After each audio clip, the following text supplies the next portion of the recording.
여러분 안녕하십니까? 오늘은 100년 우방인 미국과 캐나다 사이에 흐르는 심상치 않은 기류에 대해 이야기해 볼까 합니다.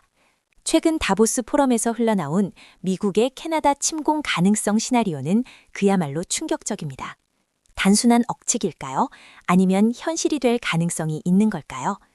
YTN의 관련 보도에 따르면 이 시나리오는 단순히 웃어넘길 수 없는 심각한 내용을 담고 있다고 합니다. 과연 미국은 왜 그리고 어떻게 캐나다를 침공할 수 있다는 걸까요? 함께 파헤쳐 보겠습니다. 트럼프 전 대통령은 과거 그린란드 구매 의사를 밝히며 전 세계를 놀라게 했습니다. 하지만 그의 영토 확장에 대한 야망은 여기서 멈추지 않는 듯합니다. CNN 보도에 따르면 트럼프는 캐나다 북부의 풍부한 자원지대까지 눈독 들이고 있다고 합니다.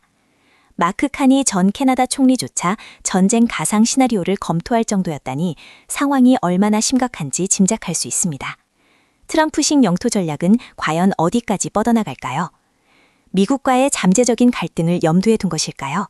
캐나다 정부가 최근 국방비를 대폭 증액했습니다. YTN 지금이 뉴스에 따르면 이는 단순히 예산 조정 차원을 넘어 미국과의 전쟁까지 상정하며 자국 방어 능력을 강화하려는 움직임으로 해석됩니다.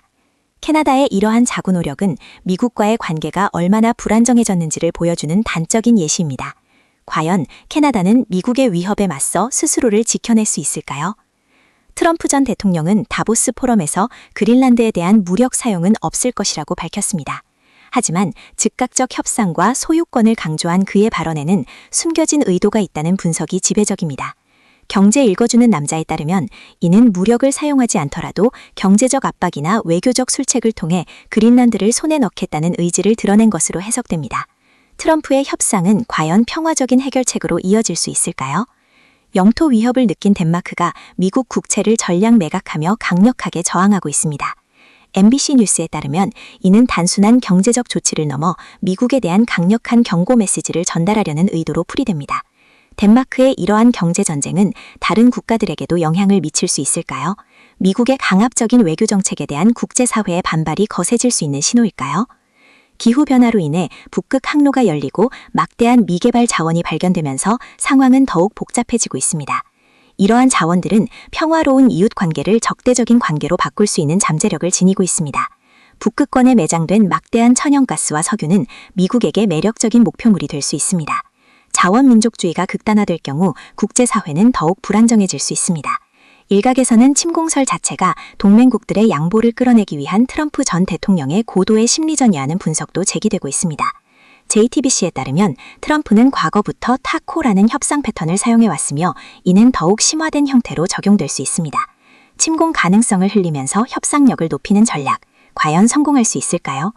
미국이 인접국을 위협하는 상황에서 기존 집단 안보 체제인 나토는 얼마나 효과적으로 작동할 수 있을까요? 트럼프 전 대통령은 나토 사무총장 면전에서 덴마크를 비판하며 나토의 역할에 대한 의문을 제기했습니다. 미국의 이러한 행보는 나토의 무용론을 가속화시키고 국제 안보 질서를 더욱 혼란스럽게 만들 수 있습니다. 만약 실제로 북미권 갈등이 폭발할 경우 전 세계 물류와 에너지 시장에 엄청난 충격이 불가피합니다.